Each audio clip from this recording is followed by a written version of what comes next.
Ladies and gentlemen, welcome to game number 1. I'm a pro caster. We had some PC issues. There was blinking and various windows not opening, and I don't know what happened, but the players were ready to start today, and my PC was not. So we're here, game number 1, and unfortunately, since it's live games, I am late. No, actually, it's just that MbL got a whole lot faster, and Villese too. They've been training a lot for this semifinal. It's Mongols for MbL, and it's Malians for Villese. Best of 7 semifinal here. Winner will move on to face, as MbL's already walling. I was wondering if anyone was going to punish him with this today. And oh, MbL already punished. Yeah, he's been walling so much this tournament. But yeah, anyways, winner will move on to face the winner of Mr. Yo and Leary, which will be later today. Now, I'm going to say what I normally say in my intro. MbL is not a player who has done as well over the last 6 months of DE, 9 months of DE, but on Arabia, he has shown, and there hasn't been anyone who's given him any real trouble. Even in his group was Mr. Yo, and he beat Mr. Yo 3-2. Possibly things to come for that final, which will be best of 11. So, Villese, a player who was not expected to beat Tato in his group, beat Tato. Tato never even made it into the quarterfinals. Villese was a player who was not expected to play against, or win against DauT. And guess what he did? He beat DauT. In fact, this is the first tournament I ever remember where formerly Tyrant or Secret or now GL players are not in the Final Four. There's no Viper, there's no Tato, there's no DauT, there's no Slam, there's no Nilly. No GL players in the Final Four. And it looks like Villese opened up with archers here. And MbL just went, what? Just going FC here. The absolute greed from MbL, man. What's crazy about watching MbL do this is he's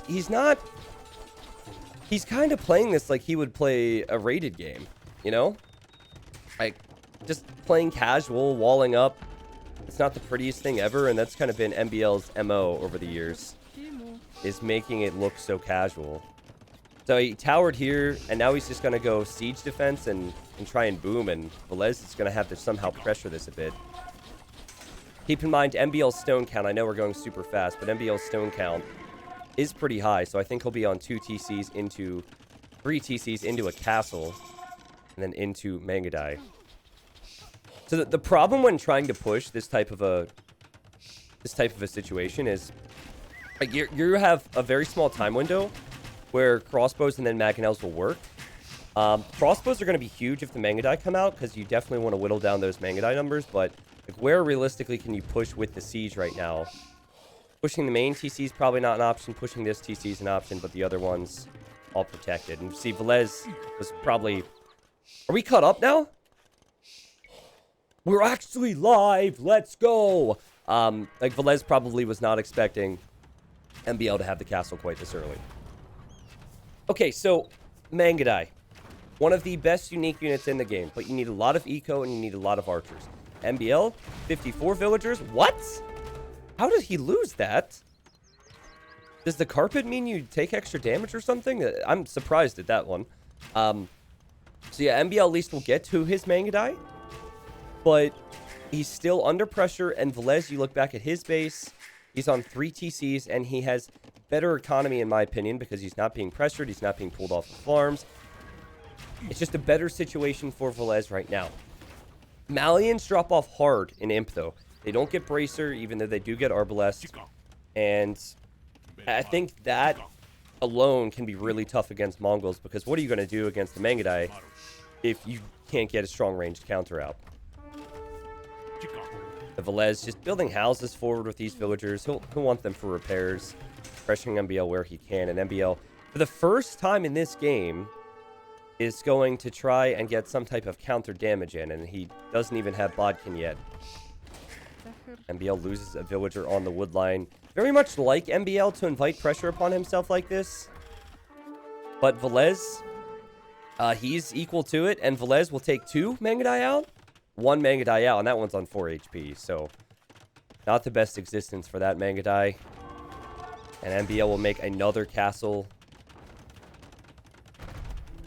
It's always a fun conversation with Mongols. Do you want to play defensive like this and try and build into the castles? Or do you want to take map control and then ease into those castles a bit earlier?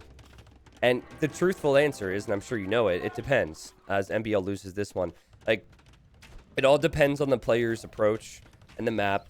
MbL does have quite a few stones and golds in the back. It's something we didn't talk about during the fast speed. He's got stone and gold back here, so it's good map 2 wall. But I think this whole game changes slowly but surely now that MbL has 2 castles, and if MbL gets a big Mangonel shot on these crossbows. Because the last thing MbL wants to do is lose low numbers of Mangadai. And what Villese wants to do is, I think, go up to Imp shortly. Maybe think about a forward castle, and then with a faster Imp, you could maybe treb those castles down. Yeah, Mongols, they're good in early feudal because of the hunt bonus. Oh, Dark Age as well, right?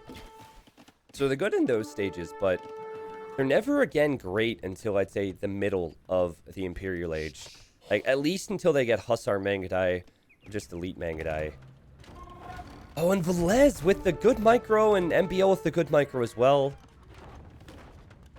It's pretty much how I expected the series to go today. Now, what scores are you guys expecting in this series? We're already near the end of Game 1, but because of my issues, I wasn't able to break this down as I wanted. Remember, everyone here, well, most people, said as they go 1-for-1 there, that it would be Tatsu beating Villese and DauT beating Villese. We have a lot of people here today expecting MbL. My guess for, and this might be a bit late for me as well, but my guess is that we have MbL win 4-2 here, and then we have Leary win 4-1 or 4-2 later, leading to the final between MbL and Leary tomorrow, which is a best of 11.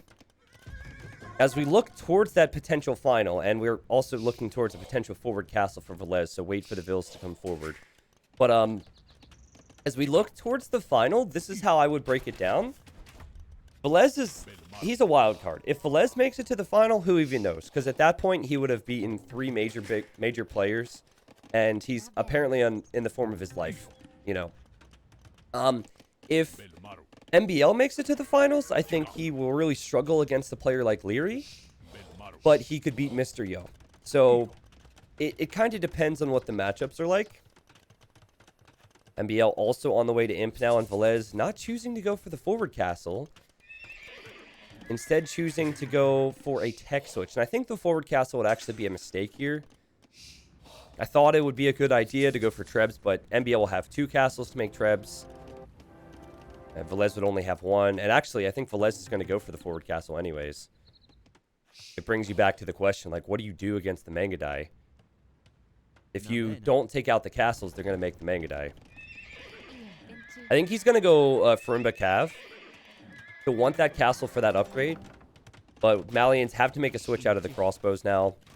And go for the Farimba upgrade. That will be 12 plus 7 attack on Cavalier. But he's got to go for a full-on tech switch here. Just now starting to get those upgrades. Just now starting to mass units. MbL already has a considerable mass of his desired unit. At 16 Mangadai. Does MbL have a university? Well, he doesn't have ballistics yet. And no, he does not have a university. Love this casting program, man. It just feels like I'm home when I'm casting with this program here. I don't know about you guys as viewers, but it's so clean, so crisp. So Villese has to make some real decisions with this castle. A lot of players will get conscription if they're looking to mass units like Cav, so they can produce them faster.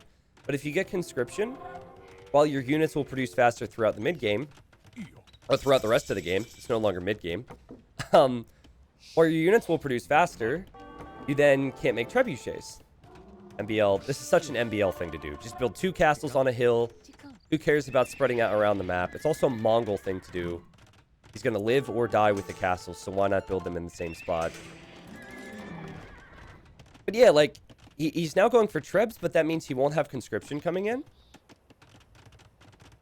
And he's going to be down quite a few castles to MbL.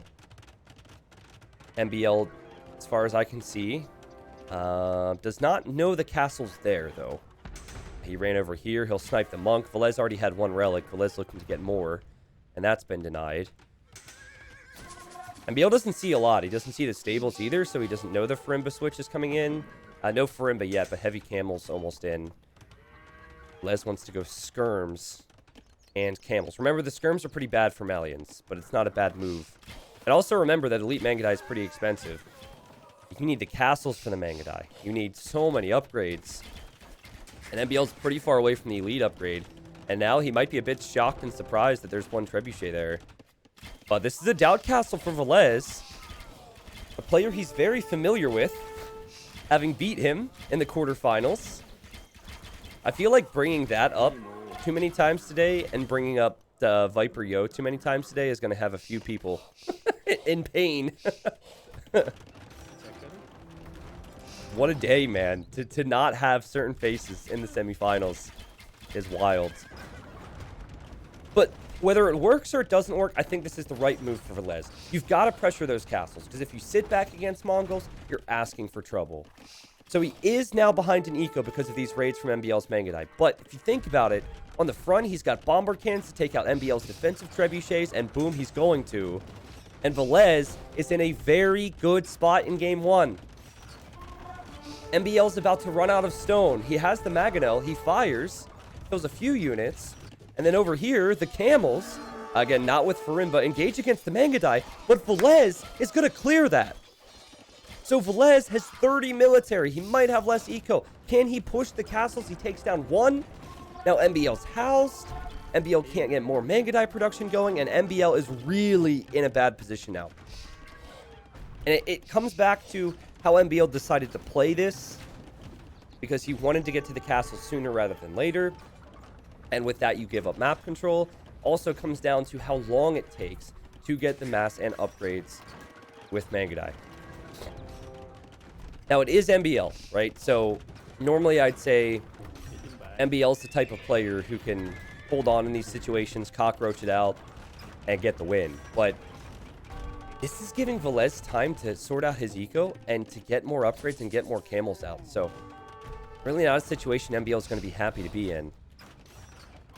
But if MbL can keep this castle up and keep this one working with Mangadai, he will have more soon. He actually has 46 on food, and Villese only has 22.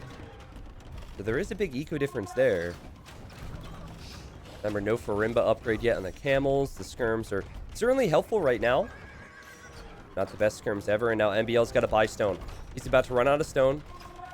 Villese with these repairs has done such a good job. Consistently repairing his trebuchets. Hasn't lost a bomber cannon yet. He knew what he wanted to do with the forward castle. And look how many villagers MbL's got repairing here. He's got like 20 of his villagers repairing that castle. And the castle's still going to go down. Oh, it's panic time for the Norwegian. He's sending more villagers to repair. What is this? He still doesn't have the Mangadai mass to engage. Anytime he thinks about it, the camels and skirmishers and crossbows say, nope, not today. I mean, the castle's still up, and I think this is Villese just diving in and saying, let's get rid of these trebs so I can take out that castle. And MbL's Mangadai, they might take out a bombard cannon, but they're going to die as they sit here underneath this castle. Let me the same fate that the trebuchet just met, and man, this is so messy. Villese, like, what's crazy is Villese still doesn't have the best eco behind this, so I don't expect many more camels to come in, and the castle's still up. But to what end, though?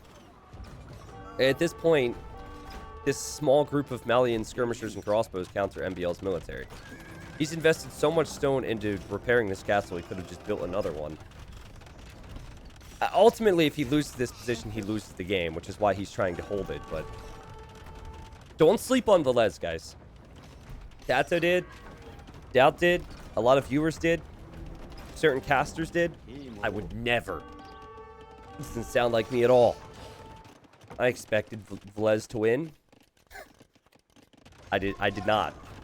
And I also just said I don't expect Villese to win today either. I think MbL's... it's weird because his pop's so high. I think he's dead. He's got 151 vills with 40 idols. So he's adding vills. He's trying to get units out. I just don't know what he does from here. Does not seem like he has 150 villagers when you look at his resources. Could lose this castle as well. He's Mongols, and he's soon going to have no castles remaining.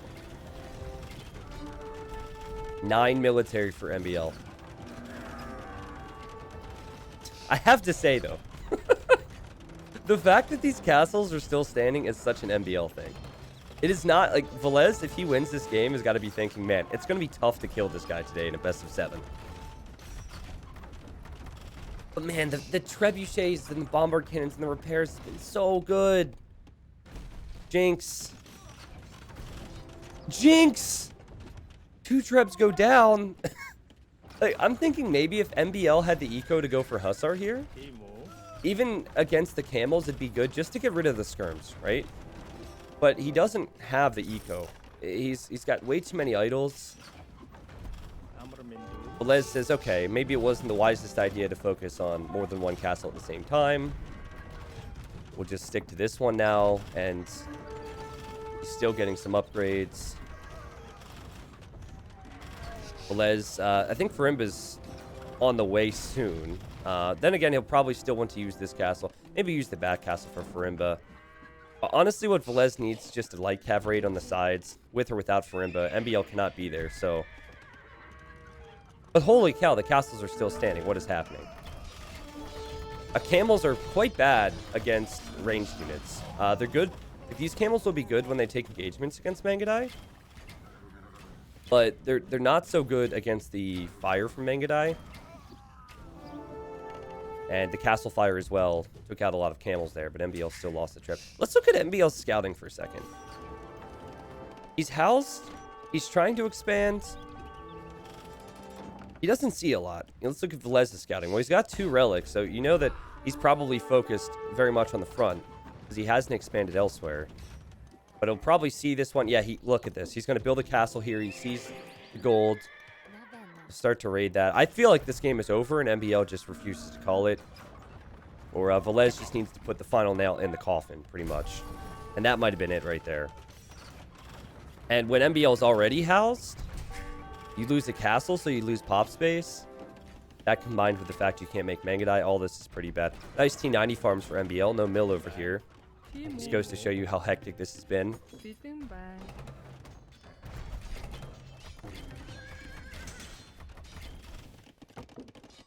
This is over. Villese, the underdog, is going to take game number 1, as he did against Tato. And remember, he didn't do that against DauT. He actually lost. He got stomped the first 2 games against DauT and still came back. Wow. Okay.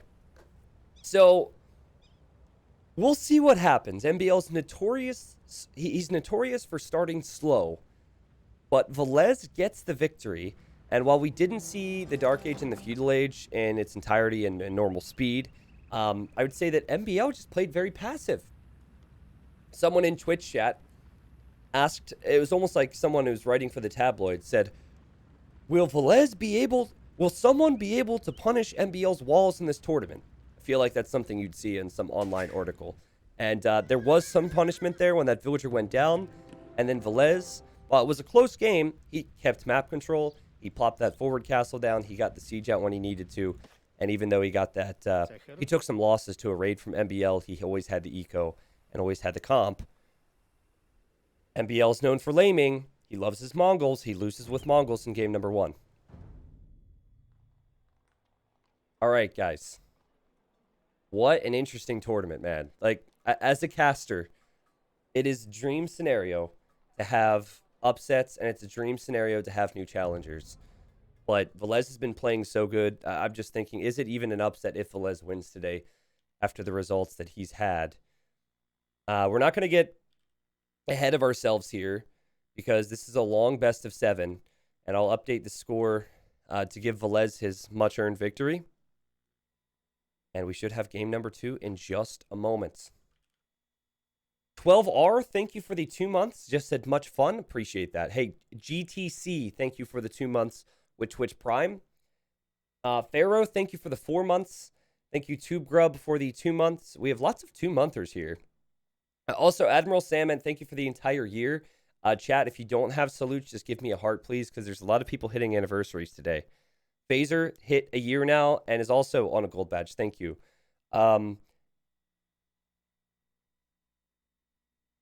Okay, sorry, I had to reread this name. DauT in a gosh darn barrel. Thank you for the 9 months. DauT in a gosh darn barrel. A's, thank you very much for the new sub and welcome to the community.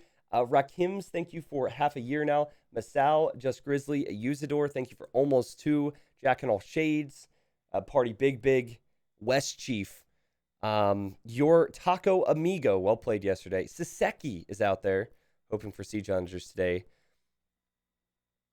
First time hopping into the stream, welcome, Nano. Welcome to you and a few others who have arrived for the first time today. Hey, Lord, hey. Hey, man. Hello, Green Jones. I'm, if you don't mind, gonna hop into game number 2. As long as that's okay with you guys, I think we'll just speed along now. We'll actually start the game at the proper time. And since I'm starting this game at the proper time, oh, shoot, guys, remind me to do the thing after this game.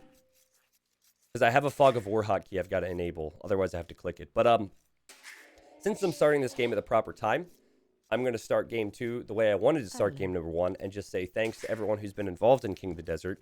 The viewers. Can't forget about the viewers. I don't think Microsoft and Pinstack and these companies would have wanted to sponsor King of the Desert if it wasn't for the viewers. I don't think Memb would have wanted to organize this and put all the work he did in behind the scenes for this if it wasn't for the viewers. And then also, Krazzini and his work on the maps would not have happened if it wasn't for the viewers. So really, you guys sponsored this prize pool. Because if it wasn't for viewers, this wouldn't happen. That's one way you could spin it. Or you could just say thanks to all the names I just mentioned. MbL needs to recover after losing the first game. And he's Celts. What has MbL's style been in this tournament, guys? Wall early, boom, and punish. He's now Celts. A Civ known for their Drush FC. A Civ known for making it messy. Known for Huanging. MbL once told me, T90, of all the players I wish to be when I grow up, I want to be Huang. You can check that with him after the semifinal. But anyways, it's just typical MbL, right? Now, you don't have to go full wall with Celts. It is common. But MbL is going to have a tough time with it on this map. The gold here's forward. This gold's forward. Even this gold. I'd say that's worse way out there on the left-hand side. So if MbL's thinking fast castle and walls on this map gen, he's going to have to think again. And I think maybe going with some man-at-arms and spearmen would be a wise move against the Franks. Now, I've been able to see quite a few sets with Villese now. We had his group stage set against Tato. We had his quarterfinal set against DauT. I think I also was able to cast a round of 32, a round of 64 set with Villese. And a lot of players are doing it, as they should. But you know, it's a lot of Malians and Franks in his Civ drafts.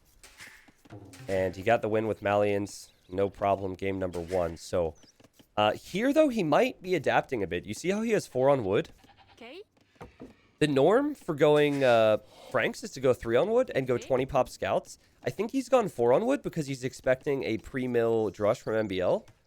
And you see the barracks from MbL, and you also see the barracks for Villese. Okay. So Villese thinking, okay, well, those militia are really tough to deal with. It's still going to be tough to deal with, right? Because Celt militia are so fast. Let's make my own militia, and let's change the meta a little bit for Franks. So instead of just allowing the Celt player to do what they want to do, he's going to react to it. And this is part of... I think this is part of the Celt civilization being a little bit predictable. But here's what's silly about trying to do this against Celts. Like, it sounds like a good idea to make some defensive militia. But the Celt militia are faster in Dark Age. So the Celt player still decides whether he or she wants to take the fight. MbL will bring in his elephant now. I'll check his scouting. He's pretty well aware of how crazy his map is as the militia come forward. I'd be very surprised if MbL tries to turn this into Drush Fast Castle. It's just too risky. The map's too open. I think both players are going to want to get to feudal here. Now, Did Villese scout that barracks? Villese didn't scout the barracks from MbL. Expects it, but I think is more so looking for the militia more than anything right now. MbL spotted this wood line. It's the only thing he spotted. He knows the wood line's there. And Villese, quick walls. What the? Villese noticed it and immediately reacted. That was some next level speed right there. And actually needs to change the quick walls so the villagers can drop off the wood. That was so well played. And Villese actually having the confidence to go forward with the militia. Like I said, normally you stay at home defensively with it and Celts have a field day, running arounds and arounds and around. The ideal scenario is you wall it out and then you can get some counter damage in. MbL doesn't have loom. MbL did not scout the barracks. He will probably assume that since Villese has loom and Villese is, you know, like all he's seen is a lumber camp, that Villese is going scouts. And now MbL loses the villager just like that, just melted over there on the berries. And will he lose another one? He's going to lose 2. Oh my God. He's lost 2 villagers on... That's huge. All due to the lack of scouting and the surprise from Villese. And now Villese saves this villager. This villager on 2 HP is now at a farm. That all comes down to the lack of scouting, guys. MbL was very excited to do some damage, as he should be with Celts. Didn't scout it properly. And also comes down to the excellent strategy and excellent foresight from Villese. So he's up 2 villagers. What's the follow-up going to be? Because I think MbL, if he can just get the food for it, which is tough right now, because he's not on berries, I think MbL is going to want to go feudal. I think the correct move in MbL's position would be to go feudal behind this ASAP.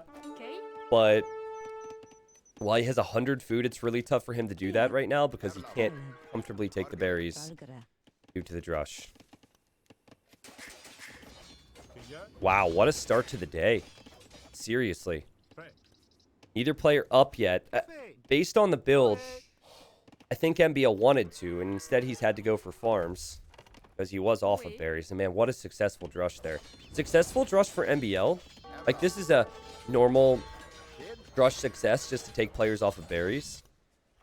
But we'll see what happens. Now, I'm curious if that mill's going to go down. Like, Villese is having the same problem. He also has to rely on Dark Age farms. Both players trying to wall out the militia. MbL also didn't have the goats. I just realized that. Yeah, that was not the best scouting at home either. Good quick wall there from MbL. And he's... Okay, MbL's going to up way faster. So if there's ever a way to swing being behind, going for the faster feudal, as I think MbL gets some reward. It gets a Vil pick himself, finally. Going for the faster feudal into something like Man-at-Arms here would be a quality decision. Also, good micro from MbL. There's been some redemption for him the last 30 to 40 seconds. He saves that weak Vil. And look, he's making more militia. And he's going to turn that into Man-at-Arms. And after feeling like Villese's start was so much better, he has 31 Vils in Dark Age. He still hasn't clicked up. So he's just now on the way up. MbL's going to have so much time to do damage. Right. It was a quality little base trade there, wasn't it? And now we talk about the scouting. Will Villese scout that MbL's sending more militia forward? Also, it'd be a very MbL thing to do to come forward and tower. And they're relying on walls, getting towers up behind the wood lines, on the farms, on the gold. Oh, mistake from Villese! Every mistake is punished, whether it's lack of Dark Age scouting or one palisade wall missing. Also, this is about to be a feudal age scout, and MbL could get another Vil pick! Because that scout's going to have extra attack, and it'd be just like MbL to get in front and block. Can he do it? He's blocking? Wow. What a weird game, man. So many villagers dead. Oh, man. This is very poor micro from MbL. Because there's weak ones in there. He didn't focus it down. But I guess as he gets through here and the Man-at-Arms upgrade is in, MbL will like his position once again. Really tough for me to know. Oh, another villager died over here. Wow, MbL's going to have the Vil lead now. MbL will have 4 militia here. Okay, now men-at-arms. One's weak. And then back at home, he... Yeah, I don't think MbL will take any more losses to this Drush as he adds a range. But, man, I, like... Is that another Vill dying? He has to delete the mill! No! Holy cow! So many dead Vills! More villagers have died in Dark Age and Feudal Age in this game than low evil legend players lose villagers to boars. And if you ask the people hanging out here watching how many villagers that is, it's a lot, all right? Some people don't even lure the boars. They're scared of them on Tuesdays. So, as MbL maybe getting overconfident there and wants that Vill snipe, MbL in a fantastic spot. I mean, opening up Feudal Age with Man-at-Arms and then having the strong follow-up with Archer Spearman is so important. Because now at this point, Villese, he's adding his own range to make archers. But he's already down 1 or 2 archers. And still doesn't have an answer to the Man-at-Arms. So from a disastrous start to a wonderful position, not every day you see this, and finally MbL loses that scout. Unfortunate for MbL, the Lions getting involved here. So weakens that archer, and it looks like the Man-at-Arms. I mean, they're engaging against Spearmen, but like the infantry in general is just going to be... We're going to see a lot less of it from here on out. Economically, MbL does have more villagers. He's choosing to tower that gold, which I think is a good move. He is back on his berries. Villese is not. And it is Celt wood chopping against normal wood chopping. So I prefer Celts in the mid game, but Franks do have that farm bonus, of course. How many? Did MbL just get housed? Of course he did. Well, it was a messy game, so I think here is a bit understandable. But, guys, how many farms did Villese have to make in Dark Age? Like 6? You're not taking advantage of the Frank farm bonus if you're making 6 or 7 farms in Dark Age. Certainly from here on out he will, but it's less than ideal. How does MbL not just panic resign there? I would have. Is it nerves of steel? Well, I mean, there's... Even though MbL is not the most confident player, it's game sense and also self-confidence to realize your Celts. If you up a bit faster, you can always swing it right back into your control. So it's... All participants in this tournament, all the top players have played for years of their life. And probably, like, mainly Age of Empires is their game. And they also have the tenacity. I call MbL the cockroach, right? Because he always has it in him to try and come back. He added more men-at-arms, perhaps thinking Villese would go for defensive skirms. And Villese is on defensive skirmishers, and we'll see if MbL breaks through. As we have a very awkward yet sneaky counterattack for Villese on this side. House walls from Villese. It could be great for Villese if he's able to hold this. It's not going to do too much for MbL to have the archers behind here. Because the skirms can just focus down the archers. So MbL has to back away. And this is MbL's point of view. And I think as he gets housed again... Oh my god. Well, if you're an MbL fan, you're probably used to seeing him get housed. But I think if it's game 2 and he's already down a game and he's getting pop capped in these situations, he's not going to be... It's not going to be too good for MbL fans seeing that. Because sometimes he gets housed a lot. But yeah, he is on the way to Castle Age. He did have the army here patrolling, almost expecting some type of a counter. He's got the tower on the gold. And Villese is about to click up himself. Now, composition-wise, what happens from here? Because does MbL want to make more archers when there's already skirms out for Villese? I think the answer is yes. I think you do continue to make archers because you're almost expecting the Frank player to go into knights. Villese has his skirms out of position. He only has 3 as well. Now he's going for a tower, and that's huge for MbL because at the very least, Villese can't get that TC up in the next age, which will put them in the same positions economically. When MbL just passing... Very awkward just passing at that because there's a TC and tower on either side for the infantry, but MbL's like, who cares? My 3 weak archers can still do damage, and they will take Villese off of berries again. Honestly, Villese, just never take the berries, okay? It's too risky. Your people are not going to survive if you take the berries. Just abandon it. Now, realistically, he should clean this up. A nice little engagement for both players. 15 kills, 17. Guys, is this not what you expected when you saw Villese versus MbL today? Did you not expect a messy one? I have a feeling that Leary Yo is going to be a whole lot cleaner based on player styles. But anytime MbL is in a game on open maps, he makes it messy and he thrives in those environments. So we say MbL shouldn't get housed this frequently. We say MbL should do a few things better. But would MbL be MbL if it was clean all the time? No, I don't think so. He does still have a few ranged units. He's adding the Siege Workshop, and that's something Villese does not see, but maybe expects.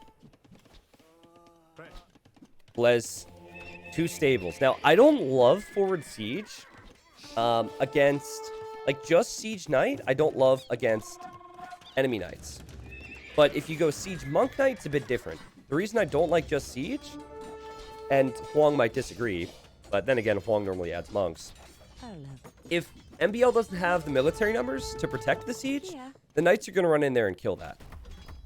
We do see Villese react with a defensive Siege Workshop, and Villese is about to lose some villagers here. So there's that. MbL with... he's extending his eco lead and taking Villese off of gold. That's more than worth it so far. Villese actually has to scramble down a market. Maybe to sell some resources to get some gold.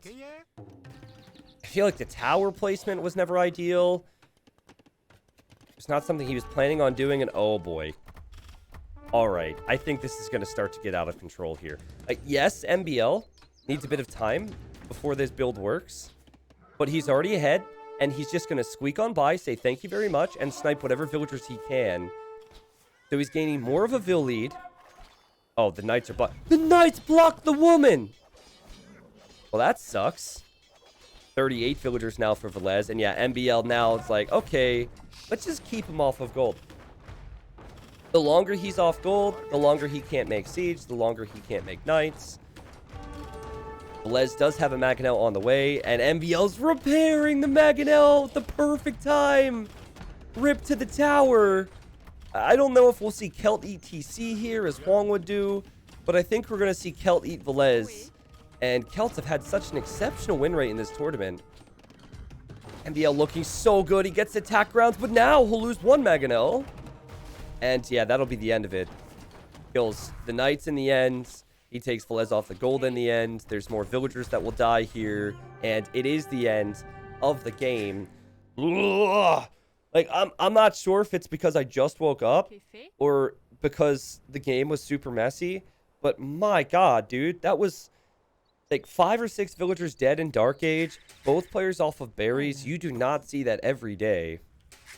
And I think even if Villese was in a more even position there, in terms of overall Vill count, he wouldn't have had the Vills where he wanted them. And this comes back to maybe the Celt wood bonus, bailing MbL out, because he chopped more wood to get a few more farms up in Dark Age. That, or he was on berries a bit more at that time. Made it to feudal faster and found some reward, and we're all tied up. Hasn't been the cleanest series so far, that's for damn sure. But the series, the series that we expected, I think, with it being very close so far. 38 kills versus 32. And MbL with more food, wood, stone, and gold collected. So yeah, the extra villagers definitely paid off. I'm trying to look, is it visible on the timeline? I guess you can kind of see it. But that swing was crazy. Villese takes the 2 Vill lead. And then falls behind by 2 or 3 here after MbL's fast feudal. Just could not respond to Celts fast enough. Thank you, chat. I will do the thing. Thank you for the reminder for game number 3. Yeah, casting without the Fog of War hotkey is just a completely different ball game for me, and it's tough. So I just enabled that.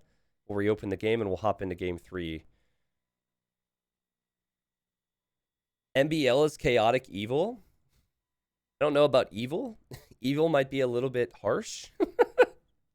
I suppose if you're facing up against MbL, you might think it's evil because he's the enemy. But are the games live? They are. And also vids. Welcome. It says hi T90.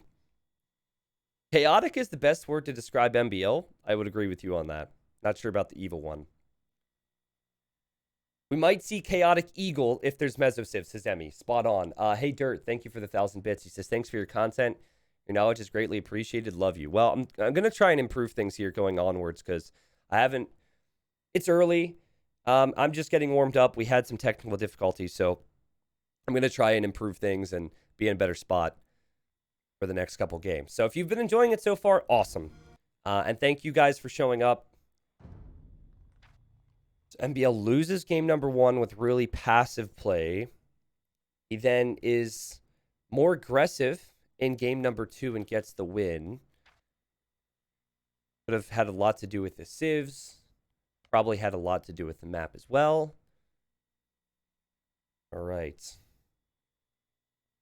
Nowadays, Hera is more chaotic than MbL. I disagree with you on that. I think Hera is more defensive in many ways. Likes to get the walls up, likes to play very clean. I wouldn't say chaos is really the word to describe someone like Hera. Hera is not a name that we'll be saying for the rest of King of the Desert. And it's the same with the Viper, which is wild. Both Viper and Hera not making it to the semifinals. Really tough side of the bracket, of course. Red Mita, thank you very much for the new sub. Thank you, Van Joel, for the 5. I saw Dutch Class in chat. I know life's been busy, as it is for everyone. He was in chat before the stream even started today. Tom, appreciate it. Neck AoE says Villese, the true underdog story. Well, I think even if he loses here today, he will have had a successful tournament. But if he wins, can you imagine? All right, quick test here. Yep, Fog of War is working. Okay, we'll have top tier casting from here on out. And guys, another Siege Knight civilization in King of the Desert. When King of the Desert came out, or was coming, I played practice games with Daniel, and we were just talking through like what civilizations we felt would be very good, and we felt like Slavs would go up a few tiers. Slavs with their fast farms, Slavs with their cheap siege, Slavs with their knights. In the mid game, Slavs can be insane, and I'm actually going to compare Ethiopians a bit to Britons here. They're on the slower side, but they do have great archers. If they don't have control of the game, particularly in the beginning of each age, what happens is they react. So you never want to be in a situation where you're reacting with a slower civ, because then you chase over here, the knights run away, then you chase. So think early feudal, what type of damage can Ethiopians do? Think early castle, what type of damage can Ethiopians do? And then it's all about like the middle of the ages for the Slavs, especially, particularly once the farms come up, so mid-castle age. Now, we call MbL lamer. He is a lamer. He likes to do it. It's kind of like his fun thing he's done in the past. But he doesn't lame boars and elephants a lot in tournaments. And he himself has said that he feels like he plays worse in tournaments if he lames.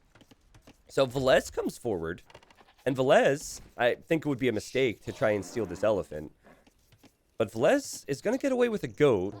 And MbL right now is just pushed in an ostrich. Also another civ where we could see an early barracks. And we could see militia. See MbL sending a villager out to gold. Will Villese see that? Villese will... Yes, will see that. And I like how Villese didn't attack the villager or anything. And MbL knew, but yeah, Villese is thinking, I don't want him to know that I know that he's going to build the barracks. I think he's waiting for it. I like the scouting from Villese, and he's doing the same thing. So MbL, he plays a certain style, and Villese has clearly practiced and adapted to it. Because he did not do this against Tato and DauT. He did not go for the pre-mill barracks himself. But he's doing it because he feels like if he doesn't do it, MbL's going to have the control. But then again, he reacted to MbL in game 2 and didn't get the win. So I'm curious to see where this goes. Ethiopians get plus 100 food and plus 100 gold when they arrive to feudal age. And that also is when they arrive to other ages as well, I should say. So it can be devastating if you're able to get the militia out, get a fast feudal in, get those upgrades. Slavs don't really have that. Overall, Slav eco is better because of the farms, but no farms yet.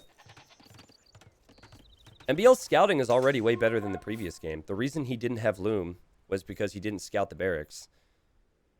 He scouted the barracks here and takes a bit of damage on a scout. And it's Villese who's now pushing out. So Villese is waiting for MbL's militia. MbL is waiting for Vilese's militia. I think for the first time this series, this seems like pretty standard, pretty even game. Game 2 was really chaotic, as people said in between games. All right, so it's really important to be the player who's on the offensive here. And I think this gives Villese the edge because Villese has full HP on his scout. We'll see. Now, if this was someone like Leary, as MbL really needs to get these villagers on a resource, I think Leary would have sent villagers out here to bring in some food. Keep an eye for that later when we see Leary. And I think a lot of players would have gone forward in Vilese's position. Again, MbL took damage on the scout, so in terms of military count and HP, I think Villese would be in the better position, but Villese is also really worried. I think he knows how good MbL is at cockroaching it up at home, surviving. And so he's just thinking, if I stay alive, keep it even, we'll be in a good position. But you'll notice MbL's on the way to feudals. Yeah, so MbL's going Drush. This is essentially Drush flush. So militia into archers, and because he gets plus 100 food, plus 100 gold, and he's going to gold at home, depending on the situation, he could always make more militia, and he could get the man-at-arms upgrade well before Villese could. So I think Villese is, it reminds me like of the previous game. He's thinking, well, MbL, he's probably not on the way to feudal age yet. That or he's just delayed in what he's trying to do. Will this be the second straight game that MbL punishes for Villese for the late uptime? Can we please have red versus blue? My eyes are struggling. Honestly, I'm going to stick with yellow-blue. Yellow-blue is such a classic combo in Age of Empires 2. It's one of my favorite color schemes, and if you're struggling to see it on the minimap, you're just going to have to trust me that I can show you where the things are on the minimap. Consider that my job. But yeah, I know the terrain, since it's this desert terrain, can be tough to see colors. With, like, we might see Leary go green later. Like, green and blue can be awkward for some people, or I think green-red. I don't know. People with color blindness issues. But yeah, for this one, just giving you an honest response, I don't think I'm changing the colors here. MbL in feudal age. And MbL wins this engagement. Now, is that enough of a win to get men-at-arms? Because yes, you have 3, as that's 3 kills, 0 deaths. But 2 of them are on their last legs. It's like man at half an arm, man at a quarter of an arm, and then man-at-arm. Behind this ranged and blacksmith for MbL, so he's thinking, oh, he might be thinking about the upgrade because he's sending another man-at-arm forward. But he's definitely thinking archer and or spear follow-up. And probably fast fletching because the blacksmith's there. Villese is so worried about this, isn't he? He's walled on the other side. He's got the gold protected, but this side is still open. And oh, you just know MbL is going to be a pest here. He's got the scout. He's got another militia coming. He still hasn't clicked the man-at-arms upgrade. But anything to keep this open so the archers can arrive. And again, guys, now you're looking at 3 of these militia that are really weak. MbL basically opted for fletching over man-at-arms upgrade, and it doesn't matter. Who needs it? You can get a Vil snipe anyways. MbL's micro has been sick with his Drush. It's been absolutely sick. He 3-0'd and killed the other Drush. He's still keeping this open. He's got a spear coming. He's got an archer coming, but Villese will have skirms. So in the end, as MbL takes some damage on the archer, while it was good play from MbL, does he have a devastating force? Like, I can't help but think of Leary when I think fast fletching behind a Drush. And it seems like Leary always is able to do damage with it. MbL is already thinking of switching into something else, and he's making it stable at this time of the game. So obviously, it's no surprise that there's going to be skirmishers out here. But to get a stable at this stage of the game is crazy. He's got 2 archers here. The militia and the spearmen are against the skirms. Wow! Again, talk about value with these units. I don't know how long my viewers here have been watching Age of Empires, but I'd have to go back to check to be completely sure, but I'm pretty sure 2 or 3 years ago, players weren't getting as much value out of low numbers of units. It's incredible what people were able to do. People are more creative with walls now. They can save themselves from situations with low military more than ever. Think of all the market walls and house walls we see and gates.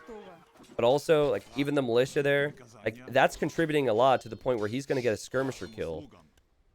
And if MbL arrives with a scout, this could be devastating to Villese, who probably is not expecting that.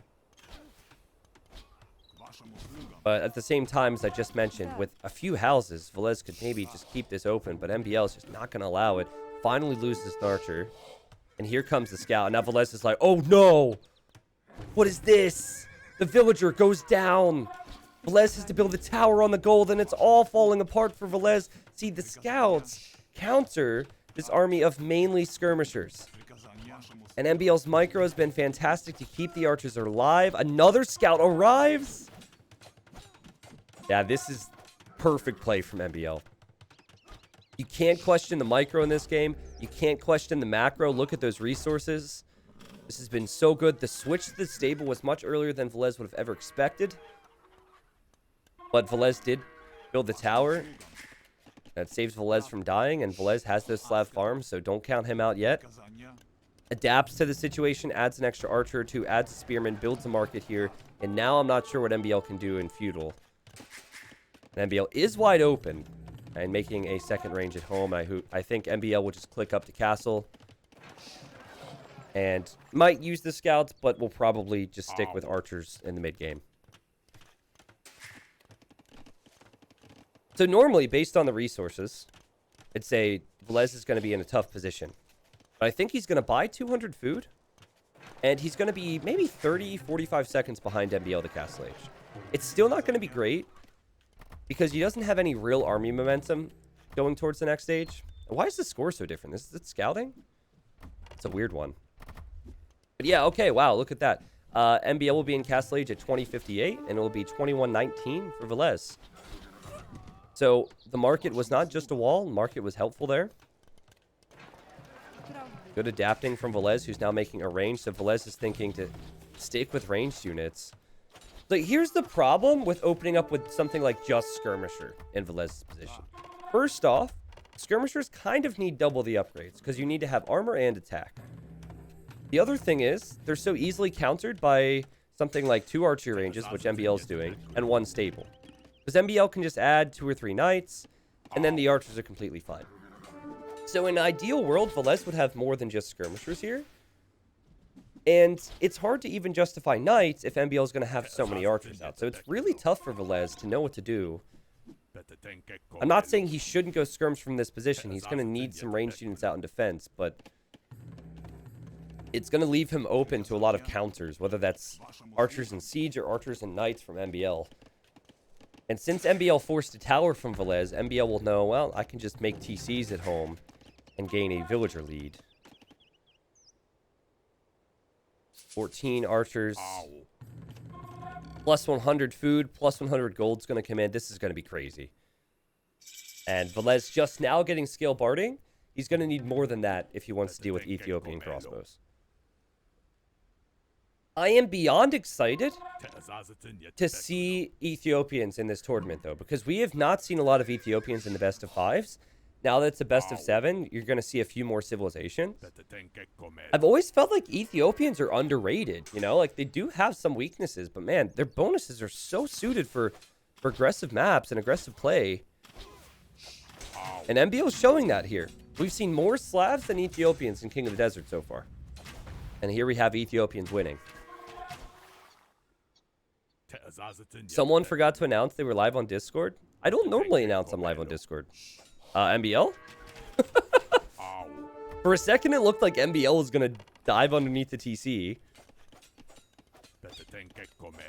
We got elite skirms now. Without +2? So until they get the final armor upgrade, MbL could still dip and dodge and weave and micro down these skirmishers. And also the knights there. So Villese, no second TC. Villese trying to fight his way out of trouble here. And you'll see that stone go into a town center soon for MbL, I'm pretty sure. I also like how MbL is prioritizing control.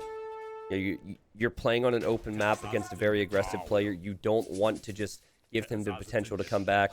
Lock down the map control, then think about adding eco. That's not very good micro from MbL. Normally, after you get ballistics, you want to move around. And he's killed, what, 3 skirmishers so far. And I think is happy to just hold to the hill. He knows he's ahead, so he's going to continue to try and stay ahead. Oh, and he's got crossbows on this side. Villese can't be in 2 areas at once. So I heard a villager die over here. There's farmers, there's lumberjacks. The knights will have to go over to deal with that. This is crazy stuff right now. And now MbL, 0 stones. So he's adding the town centers behind this. So this would be the time for Villese. If Villese is going to win this would be the time. Clear up the army. Counterattack, because MbL is investing a lot more into eco. And MbL's misclicked a few times, actually. Only remaining with 5 crossbows here. The Vil snipes might have been worth it with those 3 crossbows, but he's got to leave now. And let's look at his town center situation. I like this TC on the wood and the gold. And I like the same thing on this side. I like that town center too. Ethiopians do get camel, but they don't get bloodlines. I think they even get heavy camel, believe it or not. But the point is, long term, you're not going to want to be in a situation where you're going for a lot of stable units. Whereas Slavs get full upgrades on their cav, except they do not get paladin. So back to what I said in Dark Age. When I was talking to Daniel prior to this tournament, we were talking about, like, at that time, Mayans, Britons, very dominant in rated games, more wallable maps, blah, blah, blah. And we're just talking about what civs we felt like would be good and what situations would be dominant. And we ended up deciding that we feel like Night Siege would be super dominant in this tournament. Slavs, one of the best with that. Celts, of course, we saw in the previous game with some of that. Right now, it seems so tough for Villese to be able to breathe. Because pressure is just smothering from MbL. There might be a swing back, but here, I mean, there's so many weak skirmishers still. MbL's microing really well on top of the hill. He's got 16 more villagers. Forget about Night Siege if you can't get to it because it's too expensive. MbL's going to win this game, and we're going to game number 4. There's no way this game continues. Wow. 3 TCs behind this for MbL.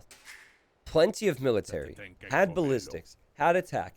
Had armor. Had the proper amount of knights. The value he got from the Drush and the early archers was sick. Just MbL things, man. That was his best game today, despite winning 2. And Villese has got to find a bit of a response. But I'm going to tell you this right now. It's 2 straight games where Villese knew what MbL was going to do, and he waited for it instead of taking the fight to MbL. Game number 2, he made defensive militia. Actually, wait a second. No, he didn't. What am I talking about? Technically, he went forward with it. Well, you know what? Forget about that point. But no, don't forget about the point. Game 3, he waited, and I don't think he should have. He had more HP on the scout. I think you got to try and take the fight to MbL's base and then get to feudal faster. I suppose the consistent thing between game 2 and 3 is that MbL had the faster feudal time and took advantage of it. 1056 feudal versus 1217 feudal. So Villese has got to be really worried about that if that's a trend. MbL is 2 wins away from making it to the grand final in King of the Desert 3. I think the loser in the semifinal in terms of prize pool already earns $4,000. I think making it to the final gives you something like 8 or 9 minimum. And then the winner of the grand final, which will be tomorrow, best of 11, earns $17,000. And then Villese is 3 wins away from the final. That's true. That's true, Tarzus. Tarzus, shame on you for, like, it's a typical caster thing to be like, this player's 2 wins away, and shame on you for bringing up that, yes, Villese is 3 wins away. It just makes what I said originally sound so uninteresting. You guys know my tendencies, man.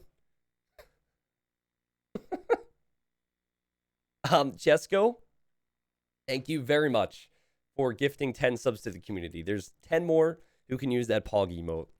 These have been good games so far. Biased casters and MbL fan? What are you talking about?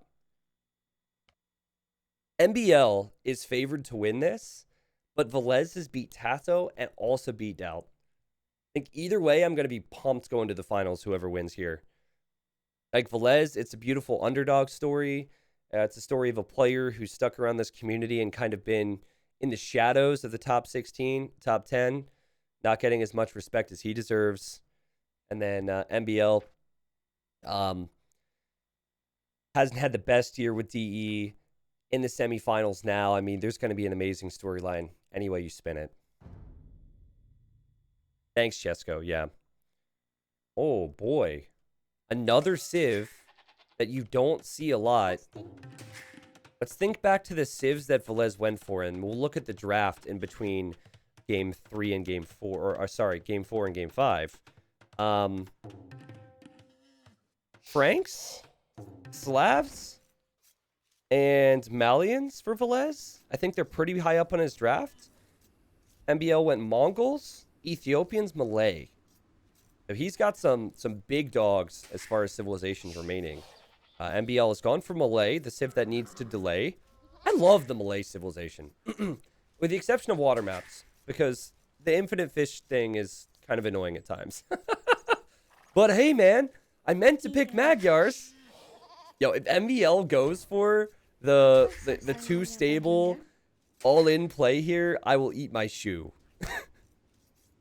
I know everyone in Twitch chat wants it. I even forgot about the Hey Man meme. The Legend of Liar until Twitch chat was saying Hey Man, but that would be so interesting. And truthfully, it'd be half decent against Vikings.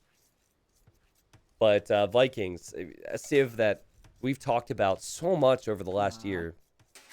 Before that, it was you saw more Vikings in Black Forest 1v1s than you did in tournaments. So that's not exactly true, but free wheel, free handcart, amazing eco. But guys, what it comes down to is can they wall? It's a rather slow civ because they rarely go for knights. Wall potentials here's nice. Wall potential here is nice. This area, not so nice. But if you build in front of that and wall to the left, suddenly, oh, hi, bird. Suddenly you've got stone and gold in the back, wood lines on the back. That's a good map to work with. And I would say the exact same... excuse me, I've got a frog in my throat.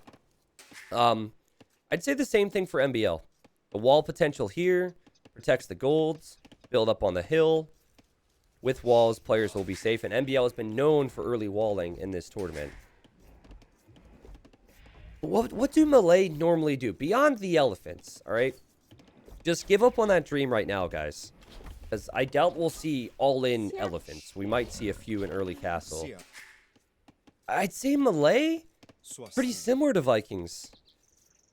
You advance faster to the next age, so you can go Drush into archers. You can go Man-at-Arms into archers, so that's a bit tough to pull off at times. Malay can remain competitive in terms of composition throughout the entire game. Things start to switch a little bit more in Imp because Malay lacks Siege Ram. And Malay do have Bomber Cannons, which Vikings don't have.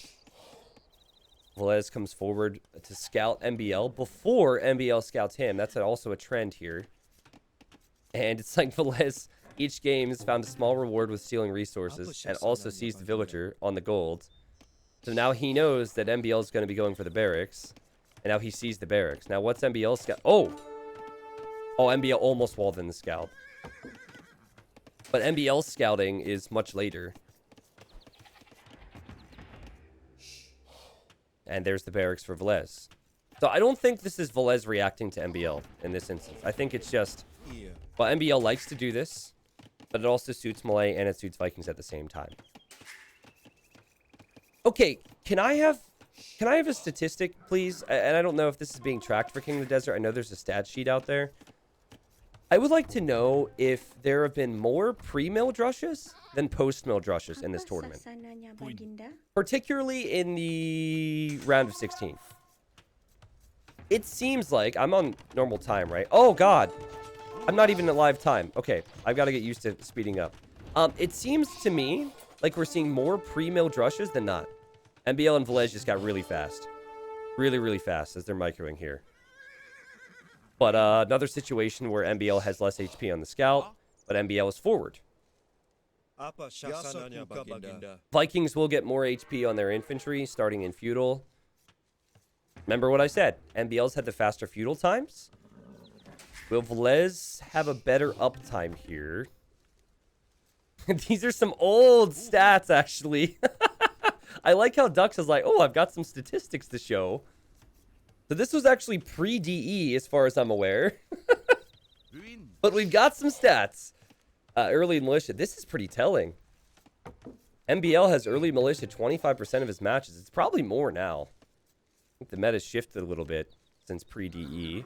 Leary number 2, also kind of a fun stat to see. I don't think we brought up the stat in Hidden Cup.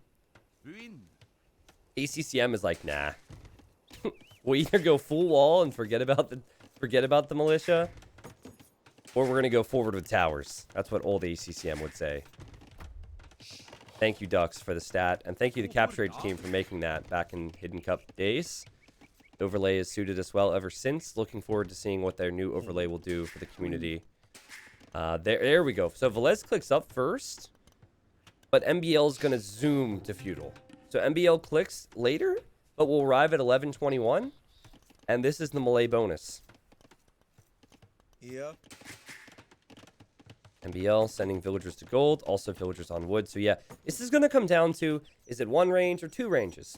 Is it fletching versus no fletching? How many skirmishers are there? How many archers are there? We could see the man-at-arms upgrade for MbL. I'd be surprised if we see it, but we definitely could see it. I think Villese is hoping to engage. He's probably worried that he's going to be in feudal age last, so he wants to get some hits in so these aren't upgraded, and so far so good. I like how the militia killed a zebra and a lion.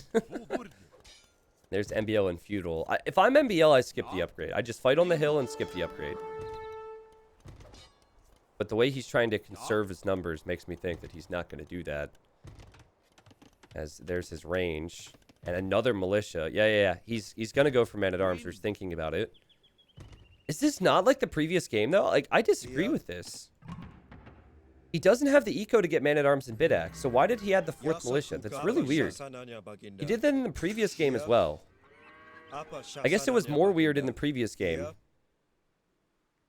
I don't know. Maybe he's trying to bait Villese into getting man-at-arms himself. And now that Villese will do that. Remember, Vikings get the extra HP on their infantry starting now. MbL's housed. MbL sees its man-at-arms versus no man-at-arms. And the lion is doing work against these men-at-arms here. And MbL says, okay, whatever, I'll engage. Now has an archer coming in. He'll snipe the scout. That's a really big deal because they both had weak scouts. We know how important scouting can be in games. And yeah, I think that's better for MbL. I mean, he invested another 60 food, 20 gold into the militia. And now I don't think that the army for Villese is going to accomplish all that much. Villese is on 2 ranges, MbL's on 1 range, and MbL's going for faster fletching. So, less archer production long-term for MbL, faster fletching for MbL. I say faster, but Villese is Vikings, so expect him to have the eco to get it. Yeah. So I don't like how this is going as far as momentum for Villese, because he's lost his scout, he's not pressuring MbL at all. He's the one now on the back foot. This archer's on the other side of the range, which is really sloppy. But what I do like for Villese is he'll have 2 range production. His gold is protected. His eco is protected. And he's actually in a position to take a pretty decent fight here. If I'm MbL, I get the scout out of here. But I think MbL is trying to do a lot of other things at the moment, like save his archers. Rip to those archers. And it's a 3 versus 4, so big whoop, right? Vikings, they've been able to do so far in this game what they set out to do. Wall up, make archers, protect that amazing economy. MbL's got the 2 skirmishers in front. We saw a scout switch from the archer player last game. We could see a similar thing this game, but do you even need it when you're still able to focus down these numbers? This is also a very meta thing, like going Drush into archers. Like, that's Villese's style. MbL switched it up a little bit in the previous game, but Les is just going to add his own skirms. Go to the hill, sit back, and for MbL, we'll see what his uptime is going to be like. But I think he's going to need a faster castle age and a bit of momentum there to have a chance here, because this is not looking good for him. All the small differences favoring Villese. Like wheelbarrow, 2 ranges versus 1. Now MbL's on 2 ranges. Micro's still really important here. Once the skirmishers get armor, it's tough for the archers to take engagements. You got 5 damage output with the archers right now, and 4 pierce armor for the skirms. So you either add a stable for a few scouts in this situation, or you just add your own skirmishers, and Villese, no stable yet. I don't think he's going to do that. I think he wants to save that food to get up to castle age. MbL with the hill, and perhaps a positional mistake for Villese. Like either you stay on the hill or you leave the hill entirely. We might see a lot of running for Villese. Now, MbL's built a tower at home, and it'd be an MbL thing to make a market. He's housed again! He's getting pop capped so frequently. It's funny how in Hidden Cup, we immediately called MbL because of the house. Like, Dave and I were like, this has to be MbL. It's not even a meme. It has to be MbL. Hey, there's the stable. The skirmishers are now inside of Villese's eco. Like, welcome to my family. Welcome to my base. And Villese clicks up to castle. Norwegians are always housed. That's true. It's really cold there. I would be housed too if I was in Norway. I wouldn't want to go outside. Makes sense. So, stable at home for MbL. No market to buy some food, but he will click up soon. I think what sucks for MbL is these skirmishers are probably going to die to a scout. He can try and be annoying with this, but he can't engage against the archers because the archers are now left. So they're walled in behind enemy lines, and there's nothing sneaky about this. That's 5 skirmishers down that probably should not be going down. 2109 versus 2122, or sorry, 2121. So slightly faster castle time for MbL, who will... Ooh, you know what? I think Villese did not attack that scout intentionally. Maybe I'm giving him too much credit. This is probably auto scout for MbL, so he can see the other areas of the map. But I think if Villese attacked that, MbL would know that the army was there. You notice MbL is going this way. Did he spot that army? Man, Malay are so sick. It looks bad, and then whoop, right up to the next stage. MbL's actually in a reasonable position. He just has to keep an eye out on that army. Look at these walls, man. These walls are so peculiar. This is what happens when an army can sneak in your base at any time. We could see a few elephants. The elephants are very cheap. But I think elephants only make sense if they're needed to snipe siege. And elephants only make sense if Villese had a lot of skirmishers. So he doesn't have many skirmishers. MbL doesn't really need elephants right now, so it's probably not the time for it. Maybe I'm crazy, but do you think Villese lacks confidence to push forward at times? Like, I know that he's in Castle Age later, but if he would have just gone to MbL's base and looped around and had something here, I think MbL would react to him. Instead, it's Villese reacting to MbL as he has to scramble back home with the crossbows now. And MbL, when he takes control of games, it's dangerous, man. Even with 2 very even players, which these 2 are. Oh my god, holy houses. MbL's like, oh, that reminds me. I need to make some houses. Great micro from MbL. But yeah, with 2 even players, whoever takes the initiative is normally going to be better off. But wow, MbL gets 2 pickoffs. Another pickoff. And this is without ballistics for him, and ballistics is now on the way.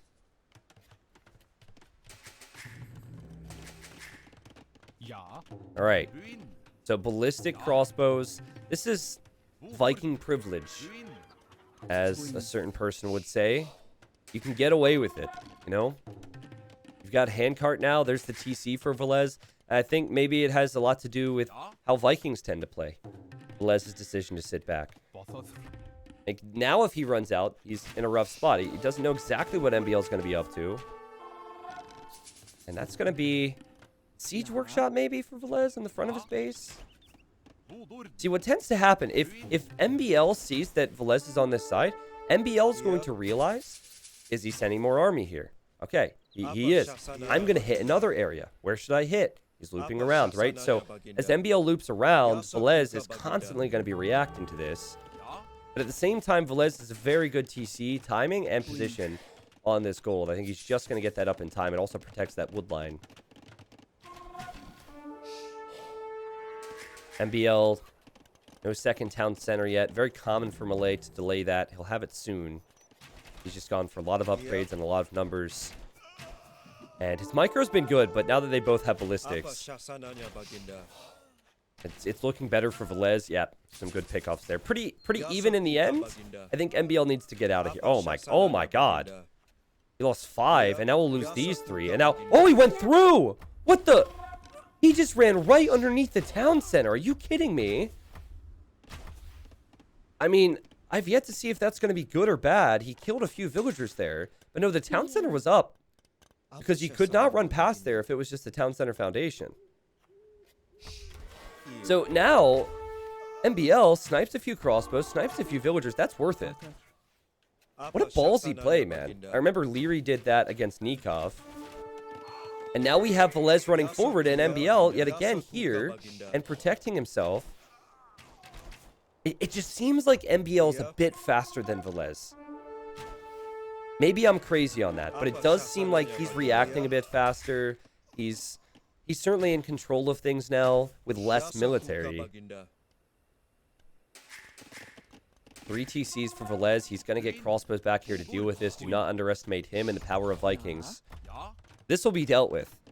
But MbL does have that TC up in front of the golds. It was down 2 now, and I think MbL needs a workshop. It's a little bit too risky to not have a workshop in this situation.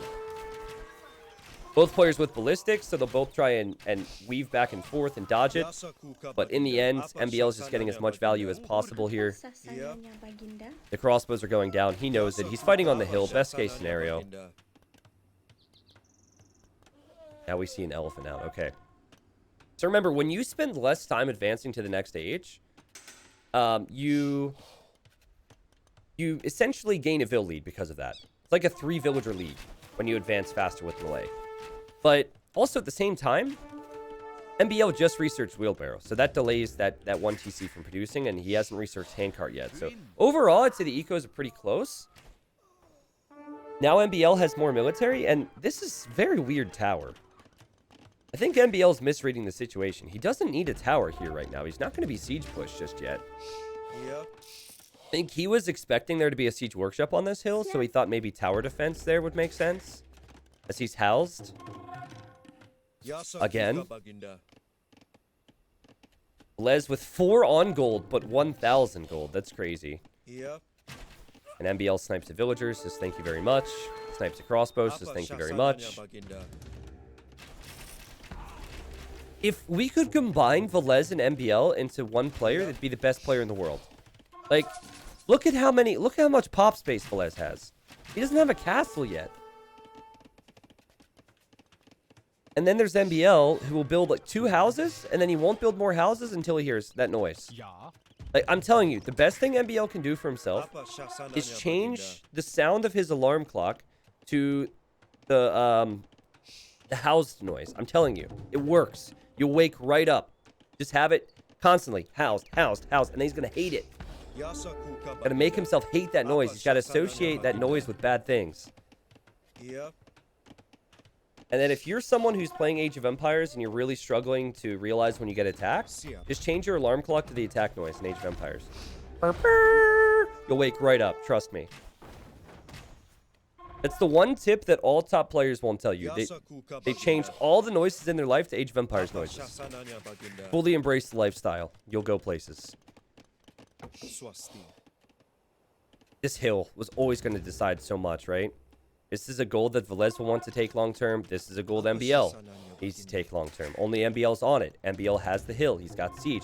He's He's got some Elefantos. He meant to pick Magyars, but he's got them. MbL with 36 military against 23. So slight lead there. And I've yet to see the Viking Eco really show us that much. Hasn't been that impressive behind this. Like, yes, the upgrades are there, but I think MbL... Oh, it's weird. It's 38 on food for Villese, so I guess he's probably going to imp and have a stronger imp. Whereas MbL is going to imp 2 TCs intentionally, I think. So he's putting less food into villagers than Villese, but he wants to gain the power spike of getting Arbalest and Bracer. Really nice build to do that. And the risk only comes in if you lose your army numbers and if you don't do enough damage with the faster Imperial. Now there's another really fun thing coming here. You notice the amount on stone for Villese. So the way to defend from fast imp Arbalest is to get defensive towers or castles up. And then behind that, MbL will probably have chemistry, and Malay do get bombard cannon. So yeah, this is really developing. And oh, MbL, yeah, he's gonna take big losses here. He does have Maganel on the way though. That is not what MbL would have wanted, but he will want this. Bill snipes and Villese. I guess there's 3 different fights going on right now, and Villese only reacted to 2. He reacted to the hill, he reacted here, but he hasn't reacted here yet. Now he does. It's very rare you see 3 fights at once, but that's what just happened there. And MbL with a big Maganel shot, and he'll get another one. Oh, that's worth it. He took out crossbows, he took out the Maganel. He took out villagers on the gold as well. And now he's an imp. 31 military versus 18. Villese is completely surrounded. Oh, and the big shot ends the game. Oh my god. That was so crazy, man. 3 different areas, and Villese couldn't keep up, and MbL's like, oh, when you react to here, I'm going to be here. When you react to here, I'm going to be here. He was everywhere. And then the well-timed Maganel shot ended the game. And even without that Maganel shot, which was an attack round, I believe, because the crossbows were moving this way, I think he just predicted it. Even without that Maganel shot, it might have been over, because Bracer and chemistry was on the way. Army numbers were too high for MbL, and Villese couldn't take this gold. He couldn't take this gold comfortably, and this gold was also kind of sketch. So I think MbL was just able to make use of upping to the next age faster again. And it was slightly faster when it came to Castle Age. And man, Villese just, he fell back. He wanted to play defensive with the Viking Eco, and it did not work out for him. It was great value with the pickoffs on this side, and I think it was just the overall control. Forget about the kill number from that first fight in Castle Age. What that did was that gave MbL an opportunity to run underneath that town center on the backside, which was a clutch move. But then Villese had to deal with that, and what did that give MbL an opportunity to do? It gave him an opportunity to gain the hill and push out again, and good players will control games with slightly faster uptimes or a few more numbers. And yeah, it didn't matter that Villese had more food, wood, and stone collected in this game. MbL did it. 2 TC Eco. It's all about this stage right here. That's what decided this game. So Villese, he's had a very impressive tournament thus far to make it to the semifinal, but he is 1 loss away from being out of King of the Desert. For the first time, maybe, many people are saying, finally, a result we predicted. MbL going up 2 games. But remember, DauT was up 2 games against Villese in the best of 5, and Villese came back to win 3-2. So he does have a comeback in him. Now, I mentioned the Civ draft before, and how I think MbL has also been saving his better civilizations. The game's about to start. Let's see if I can find the Civ draft. Where is it posted in here? Got it. All right, so this was the civilization draft. MbL has used Celts, he's used Mongols, he's used Ethiopians, and Malay. Villese has gone for Vikings, Malians, Franks. Wait, no. Oh, no, and Slavs, right, because there's been 4 games. So, truthfully, he's still Chinese available for Villese. He's very good with Huns. He could gamble and pick Cumans. MbL's got, I'd say his 2 best civs would be Mayans, Khmer here. Indians is a bit of a gamble, but I think Indians are good against all of these civs except maybe Chinese and Japanese. My guess is MbL goes Mayans here. Either Mayans or Khmer, but it is going to be an uphill battle for Villese since MbL does have so many solid civs available.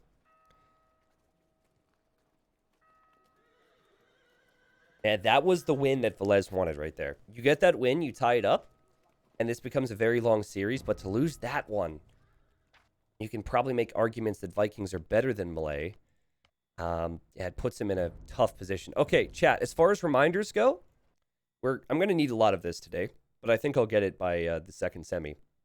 I also need to restart my game in between games because Age of Empires DE refuses to open when I cast 2 live games back to back. I don't know why. It shows there's a game. I click it, it doesn't work. So if you wouldn't mind.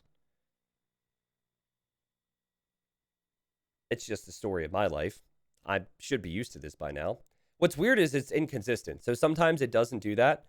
So I get hope. And then I realize, oh shoot, the game started. I have to restart my whole game.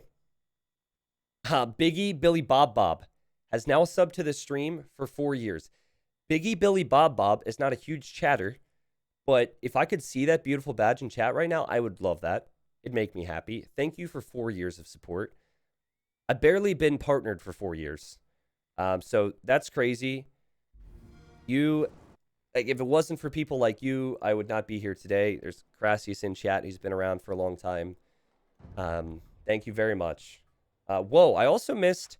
I'll get to this in just a second. Oh, shoot.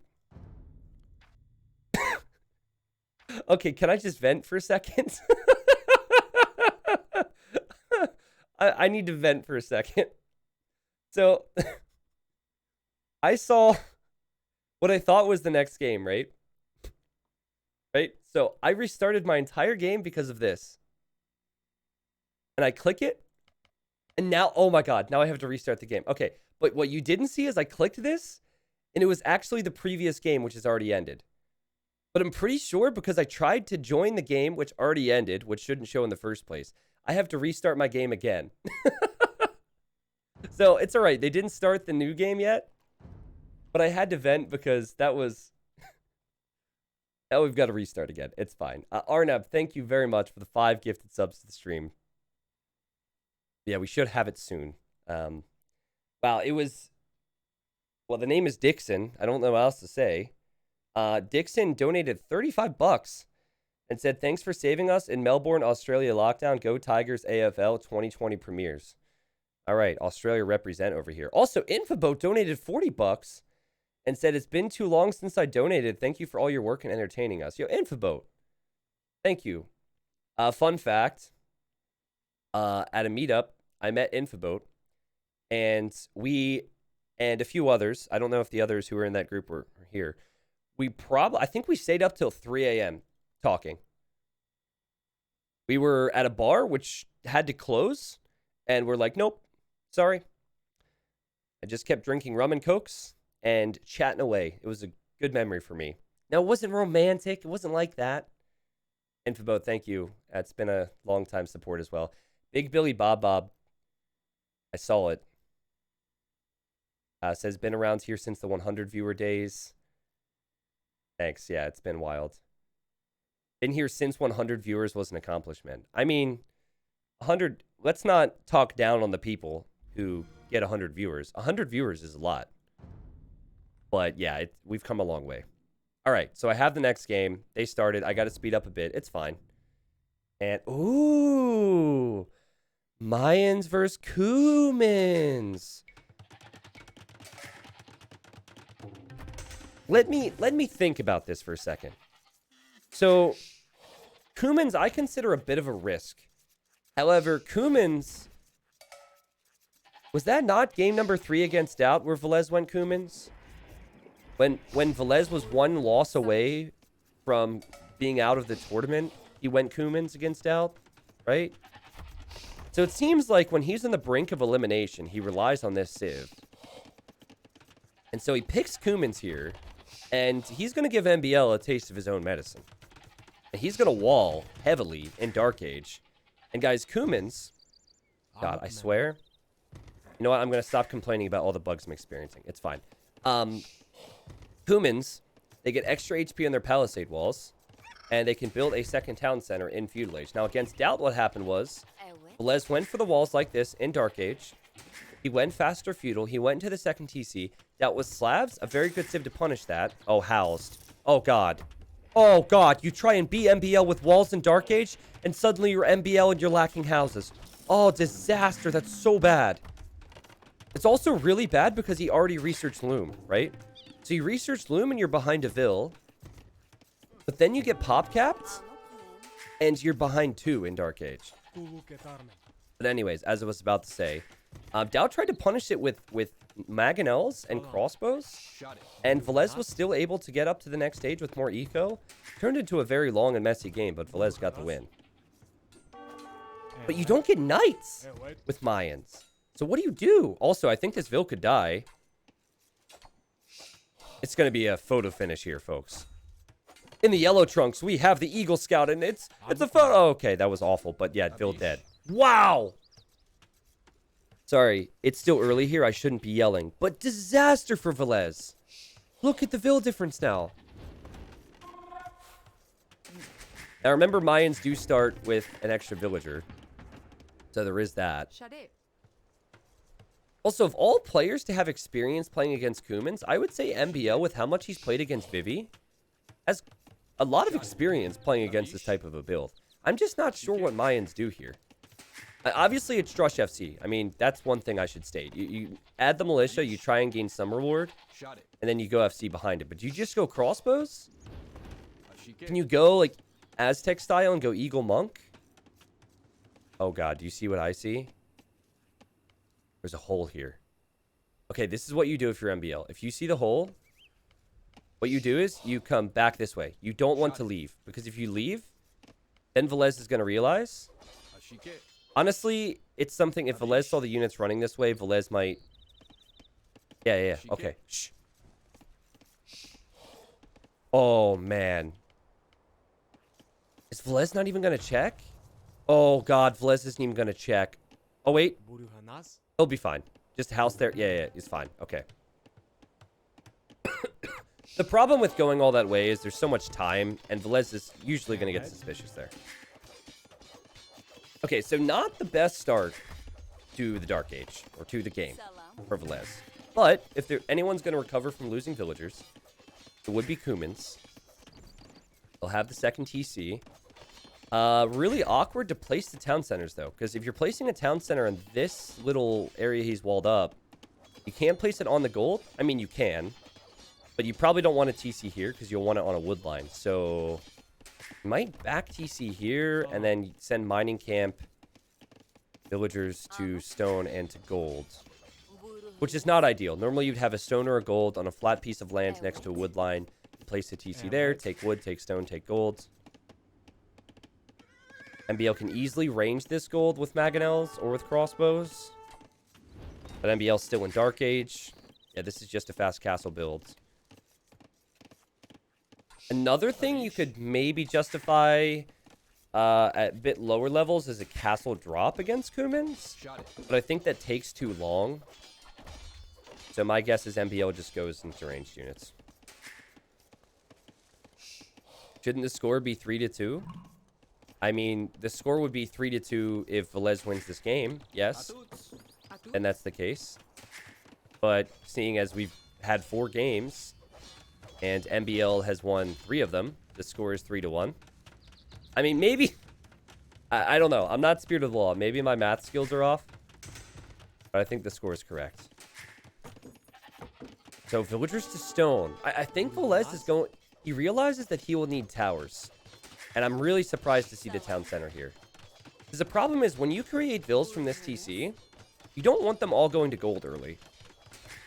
You don't want 5 villagers on gold at this time. And it's going to be more. I think what he'll do is he'll send vills kind of back this way to the stragglers and then make farms with them. That'd be my guess anyways. So MbL scouted the mining camp there. And he's going to stone. So is this fast castle into plumes? Oh, can you imagine what a messy game this would be? Like, think about it. Villese is going to get more eco, right? Oh, wait a second. I think this might just be for... Let's see if MbL goes Archer Range Blacksmith or if he goes Market Blacksmith. Market Blacksmith? Wow, he wants to go Plumes. I love... One of my favorite things when casting... Oh, and MbL's in with the Drush. The TC's up, though, so it's not going to accomplish too much. One of my favorite thing when casting pro players with Mayans is the second someone sees Stone coming in from Mayans, there's always people in chat who have the knee-jerk reaction to be like, oh, Obsidian! Obsidian arrows! Everyone freaks out. They're like, oh my god, he's going to do it. But it's very rare in tournaments because it's so expensive to make the archer ranges and to also make the castle. But my goodness, this is a success for MbL. I think he sniped a villager there. And on top of that, as he's on his way to Castle Age, he's taking that food away from Villese. 31 villagers versus 31. You expect a lead to come in for Villese, but he was already so far behind. But yeah, what this is going to develop into as MbL goes to send the villagers forward, so you know what's coming. Villese is going to have more eco. MbL is going to have no defense at home. MbL is going to drop a ballsy castle. Now, if it's too far in, if he builds it here, Villese could counter tower. Or not really counter tower, but he could just make towers to deny it. I think MbL has to castle somewhere where Villese can't easily tower deny it. I think as much as exciting as it would be to see the castle here, you build it here or you build it over here, you make Villese have to leave his walls to tower you. And scouting is going to be so important for Villese here. Okay, he sees the vills. Did he see the stone mining? He didn't. So now he sees the vills. Okay, so now he's got to know. Because if it was 1 or 2 villagers, it would be a siege workshop. If it's this many villagers, it's going to be a castle. And Villese is about to up with 8 more vills. Okay, you build it. You just got to get the castle up in this situation. And there it is. That's a good castle because I don't think a tower from Villese denies it. You might want a castle right on the golds. You might want a castle on the TCs, but tower would deny it. But yo, what's so fun about this is MbL has no defense at home. It's not like he can boom on 3 TCs either. No defense at home. He's going to try and get TCs up to make plumes. But that combined with the fact as Villese sends a sneak villager out, and I think you know what that might be for. That combined with the fact that Kumans get capped ram and Castle Age, I think MbL is going to be in a pretty vulnerable spot if this castle doesn't do a lot of damage fast. He's just going to chop wood forward. I think that's fair. And the plumed archers are on the way, but Villese is on the way to the Castle Age. Now, I thought maybe this would be for a forward stable, forward siege workshop, but Villese has a lot to do yet. He still doesn't have a stable at home, which he needs. He is on stone, so he could make his own castle as well. So maybe get a few towers up as he sees the plumed archers running this way. Oh! Yep, Villese lost a villager. The lion intervening again. We've seen a lot of that in King of the Desert. Lions getting in the way. The Ville's loomed, though, so it's always going to be fine. And Villese is only up against 1 plume here, so this is going to be fine, too. Well, say goodbye to the TC. The TC is at least going to go down. And MbL might add 1 at home.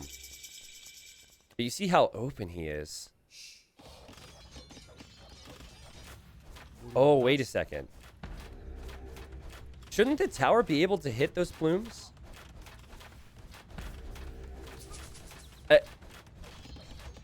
I feel like with the palisade walls there, the tower should be able to hit those plumes, correct? Or is it because it's diagonal? That's so good for MbL. That tower was supposed to defend the stone, and it can't do that now. Yeah, that's huge. Its villagers still can't build anything. Villese adding some knights now, and also adding a ram already.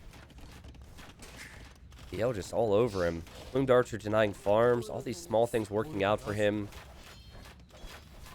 But the plumes have bodkin right now. So 1 knight with scale barding and nothing else is not going to be enough. Second one will certainly do it. go to MbL's point of view. What can he see? He's going to make a tower here. Oh, man. This is so good for MbL. Villese is only ahead by 7 villagers. Could have been more if it wasn't for the losses in Dark Age. And now Villese isn't going to be able to take gold. The TC on the gold was already going to go down. I don't think Villese can do anything with that sneaky villager at this rate. I don't know. Maybe mine the gold.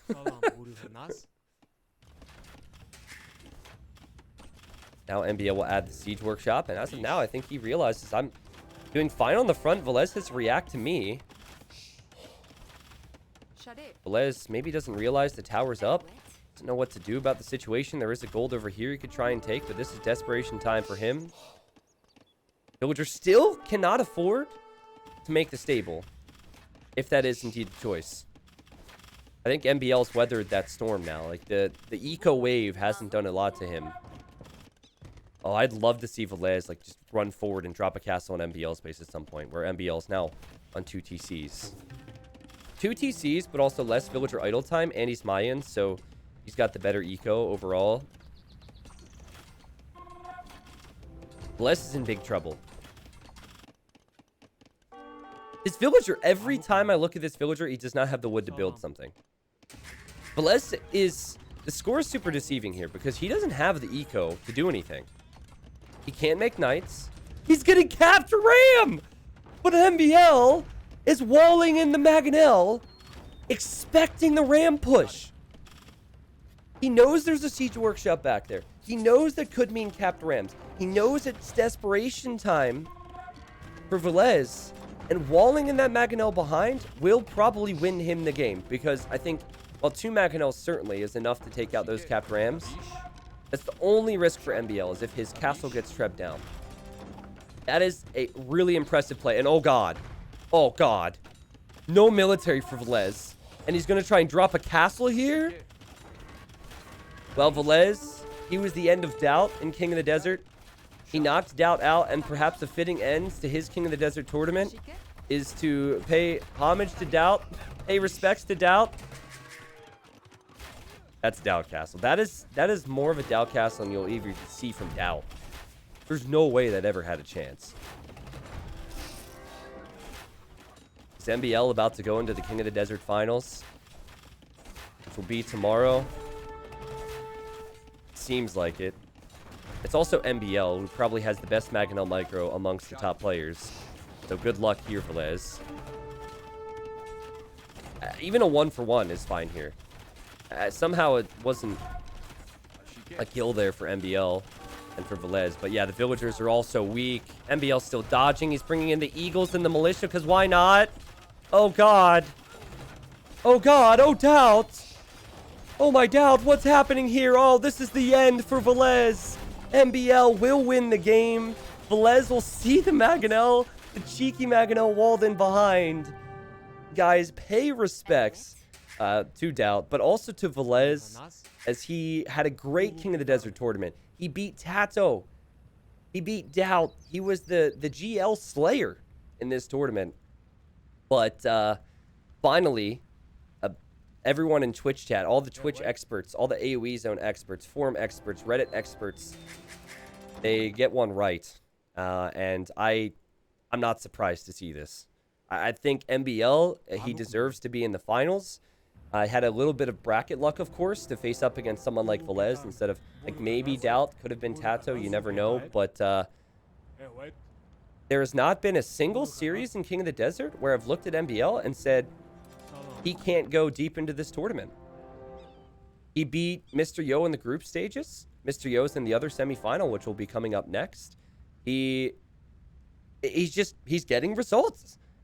And now he needs to win a best of 11 tomorrow. But yeah, congratulations to MbL. Excited to see where he goes. I feel like to sum up this game, we talked about it in Dark Age. Villese, he had the strategy down. He got Loom, and then he got housed, so that set him behind a villager. He lost a villager, that set him behind another villager. You can't fall behind when you're trying to go for such a greedy approach. MbL just with the perfect castle. It was a safe castle. It wasn't too risky, and also it was in range of that town center. And then Villese, while he wanted to do something with the forward villager, never had the opportunity to. Also, I don't think this made as much of an impact, but maybe the tower for Villese could have been better. It was just so smart for MbL to sit there the way he did. And GG. Kumans are so risky. They either win the game, or it looks like Kuman should never do that at all. It's such a weird civilization.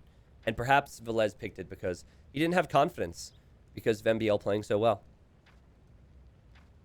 58 villagers in the end for the person who had just one TC up until the Castle Age. Yeah, you can see the eco lead gained there for Villese, but wasn't enough. So I'll say this right now, because this will probably go to YouTube tonight. I'll just say the time of the finals, because I'm going to get the semifinals up to YouTube as soon as I can.